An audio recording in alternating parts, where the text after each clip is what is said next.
done much.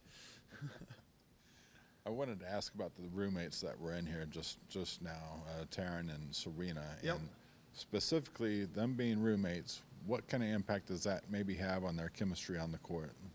Yeah, I don't know. That's a good question. I think they're just really good friends. They're in the gym a lot together. I think that's a real benefit for point guards that are around each other a lot. I mean, certainly Serena's been through 100+ games, and I think having her and Taryn be so close, I think, is a benefit. I think they understand how to play, so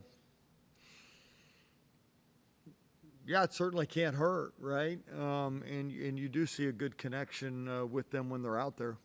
And that said, just how pleased were you with their performance tonight? I thought our group early in this game really made the right play a lot.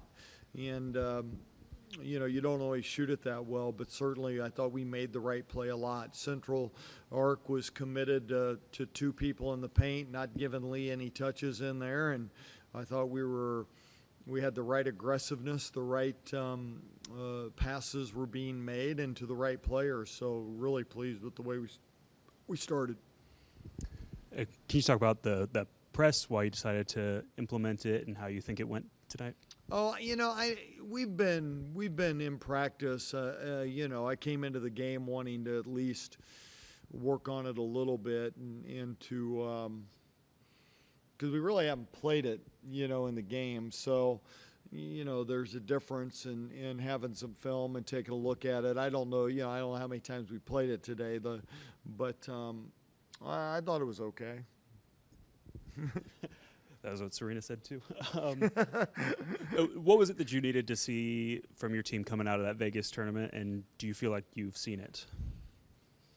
I don't know that I'll have that answer until we get in a game that is, where a team punches back at you. We did not respond to that very well against Duke. I do think we had a good response in the DePaul game, and DePaul did come back at us a couple times, and I thought we answered their runs with some runs of our own. But, we've got to consistently do that, and I think from a schematic standpoint, I thought our defensive wall was better early in this game. I thought that Walker and Jalen got us off to a great start there. I thought our centers played better on the ball screen, and so those were areas that we felt like coming out of Vegas that we didn't do very well.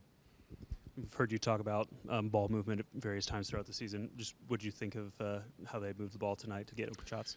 Well, I think our ball movement's been really good against teams that maybe can't pressure us, and teams that can, we get too stagnant. So that's just going to be something that we've got to get better in practice.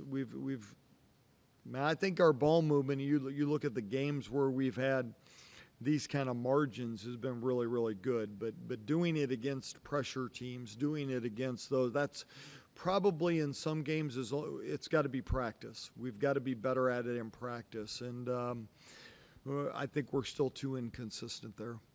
And Taryn sets a new career high, and she's been in double figures 4 or 5 games, but then that Duke game was kind of tough for her. Just what have you seen from her recently, whether it's bouncing back from that Duke game or just being consistent here the last?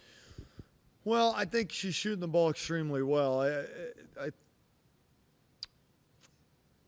We have to be patient in that she's still behind in practice hours. And, she's probably only 3.5 weeks back. And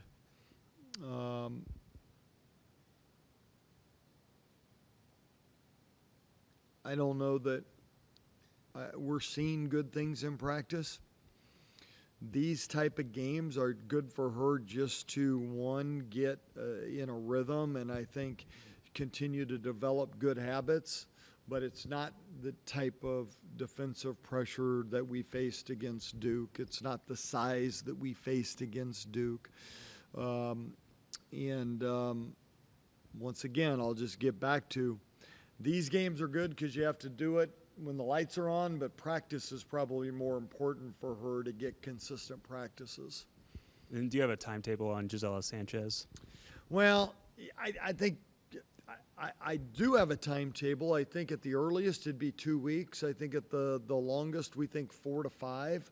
So we got good news in regards to we don't think that it's going to be a long time frame, but hopefully she doesn't have any complications to that. Just one question on Serena and Taryn. How did you feel like they performed together tonight?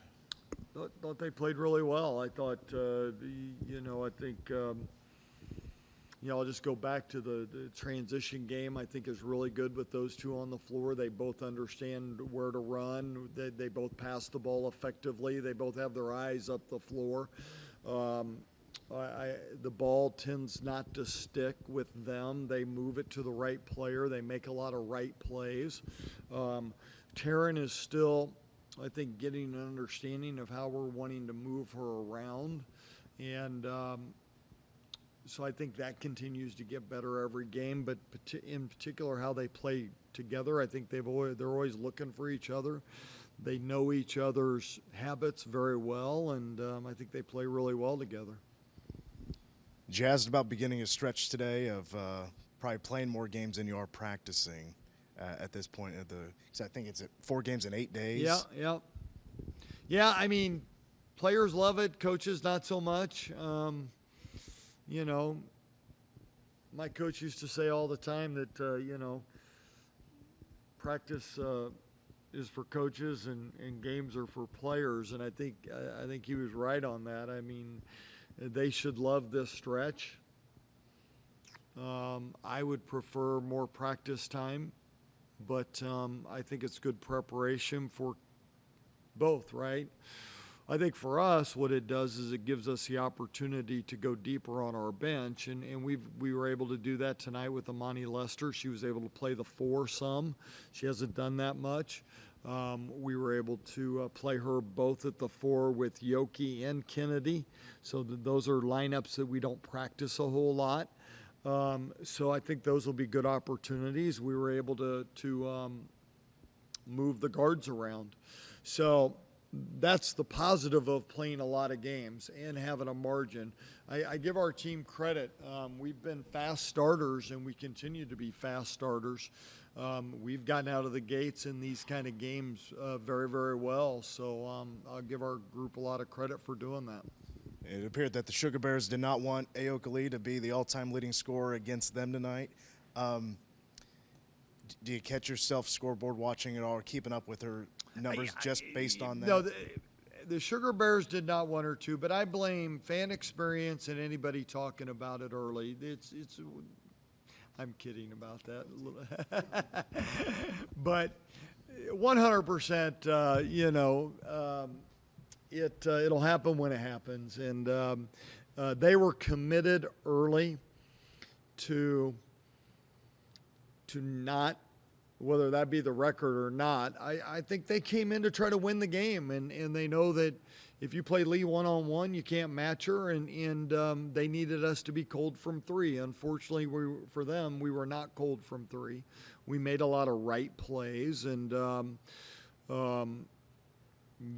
think the versatility of our team, that's what we want to see. We want to see us make the right play, and we want to see if people are going to give that much help to Lee, we need to make them pay.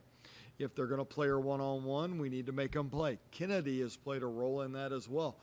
Kennedy has shown the ability to score one-on-one and also kick the ball out to shoot her. So you're right, Mitch. They came in early and they said, nope, they are not going to throw the ball to Lee, and our team did a great job of making them pay for that. All right, guys, thanks.